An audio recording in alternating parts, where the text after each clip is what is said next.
নিশাৰ ভাগত গোলাঘাটৰ বিভিন্ন প্ৰান্তত ধুমুহা আৰু শিলাবৃষ্টি হয়। প্ৰচণ্ড ধুমুহাই উৰুৱাই নিলে ঘৰৰ টিনপাত। বতাহৰ লগতে শিল বৰষুণে বিস্তৰ ক্ষতিসাধন কৰে কাঠকটীয়াকে ধৰি বিভিন্ন প্ৰান্তত। নিশা প্ৰায় 11 বজাত অহা বতাহ বৰষুণৰ ফলত আতংকময় পৰিৱেশৰ সৃষ্টি হয়। অধিকাংশ পৰিয়ালৰ ঘৰৰ মুধচো উৰুৱাই নিয়ে ধুমুহাই। এয়া নিশা গোলাঘাটৰ বিভিন্ন প্ৰান্তত ধুমুহা শিলাবৃষ্টিৰ খবৰ।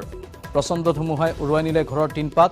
বতাহৰ লগতে শিল বৰষুণে বিস্তৰ ক্ষয়ক্ষতি কৰে কাঠকটীয়াকে ধৰি বিভিন্ন প্ৰান্তত। নিশা প্ৰায় 11 বজাত অহা বতাহ বৰষুণৰ ফলত আতংকময় পৰিৱেশৰ সৃষ্টি হয় বহু লোকৰ মাজত।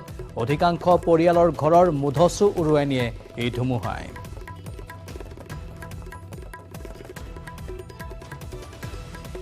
বজাত বতাহ বৰষুণ আহিলে মানে এনেকা ডাঙৰ ডাঙৰ পাথৰ পৰিছে, পৰি মানে গছ গছনি ভাঙি মোৰ গোটেই টিং ঘৰ উৰুৱাই লৈ গৈছে।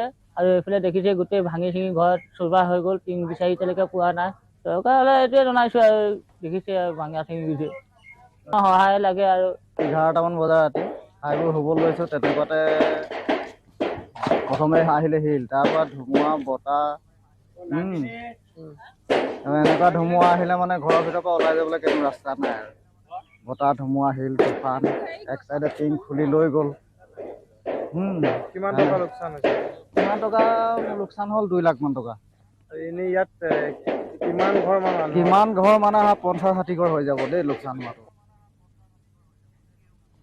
জ্যেষ্ঠ সাংবাদিক পুষ্পপাল সিং